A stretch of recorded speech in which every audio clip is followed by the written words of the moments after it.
toutes et à tous, nous sommes en 2050. Bienvenue dans ce podcast où nous traitons de l'actualité du jour. Eh bien, on peut dire que l'actualité est riche aujourd'hui.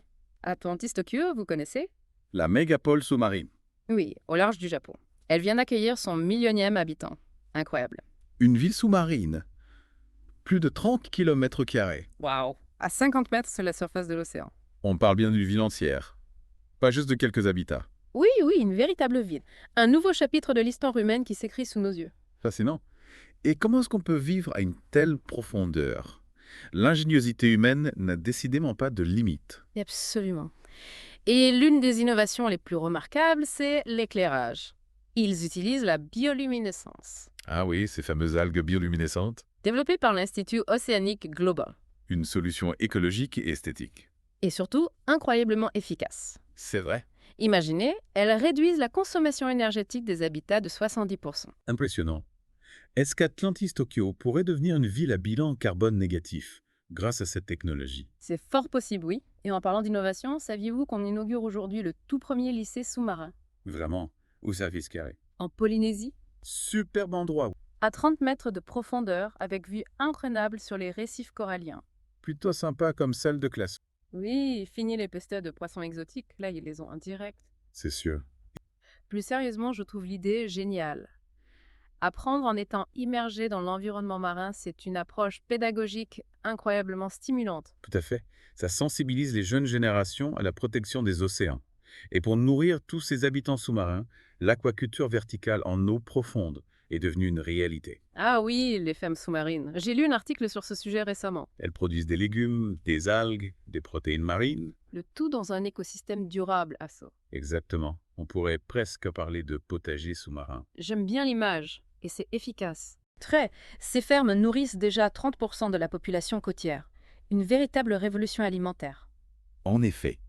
Et en parlant de révolution, l'habitat sous-marin Deep Haven vient d'établir un nouveau record de profondeur. Ah oui, Deep Haven. 50 personnes à 300 mètres de profondeur. Incroyable. C'est fou. Comment font-ils pour vivre à une telle pression? Ils utilisent une technologie de pressurisation progressive révolutionnaire. La technologie au service de l'exploration des profondeurs. Et comment se déplacent-ils entre les différents modules de cet habitat si profond? En Méduse Taxi. Des méduses taxis. C'est quoi? Ce sont des véhicules bio-inspirés qui imitent la propulsion des méduses. Ah oui, j'en ai entendu parler. C'est une solution écologique et poétique. Et très efficace. Ils consomment 90% moins d'énergie que les navettes traditionnelles. Et la vie sous-marine n'est pas toujours synonyme de technologie de pointe. Parfois, la nature nous réserve de belles surprises. Figurez-vous qu'on a découvert une nouvelle espèce de crabe dans l'habitat Deep Pacific. Ah oui, Un crabe translucide dans le cercle de décompression. Il a été découvert par des enfants qui jouaient à cache-cache. On l'a appelé Crabus ideus, en l'honneur du jeu. c'est amusant et ça nous rappelle que l'océan regorge encore de mystères. Absolument. Souvenez-vous, en 2025, Il y a 25 ans. on installait la première capsule habitable sous-marine au large de Monaco. Oui, je me souviens. Beaucoup la considéraient comme un simple gadget pour milliardaires. Et aujourd'hui, ces habitats abritent plus de 50 millions de personnes à travers le monde. C'est incroyable de voir comment ce qui semblait être une lubie est devenu une solution viable face à la montée des eaux. C'est une belle leçon d'adaptation et d'innovation. Oui, l'exploration et l'adaptation de l'homme aux profondeurs marines n'ont de limite que notre imagination. L'adaptation de l'homme aux profondeurs marines prend parfois des formes inattendues. Ah bon, ouais. Vous me mettez l'eau à la bouche. On a même essayé de dresser des dauphins pour livrer le courrier entre les habitats sous-marins. Des dauphins facteurs. C'est une idée originale. Original, mais pas vraiment efficace, il faut l'avouer. Qu'est-ce qui s'est passé? Eh bien, disons que nos amis dauphins ont préféré jouer avec les colis plutôt que les livrer. On imagine la tête des destinataires. Votre colis a été utilisé comme un ballon par un dauphin. Veuillez nous excuser pour le retard. Oui, ça devait être ça, ben... Finalement, on a opté pour des drones sous-marins. Moins poétiques, mais beaucoup plus efficaces. Parlons justement d'efficacité. Le développement de l'aquaculture verticale sous-marine est assez impressionnant. Ah oui, cultiver de la nourriture à des centaines de mètres sur la surface de l'océan. C'est révolutionnaire. Il aurait cru il y a quelques années. Et en plus, ça réduit notre dépendance à l'agriculture terrestre. Exactement. Une solution durable et pleine d'avenir. On pourrait déguster des salades cultivées dans les abysses un jour, qui sait. Avec une vinaigrette bioluminescente. Ah oui, ça irait bien ensemble. Tiens, en parlant d'abysses, j'ai lu un article fascinant sur la vie quotidienne à Atlantis Tokyo. Ils organisent des festivals de musique sous l'eau, Des concerts sous l'eau.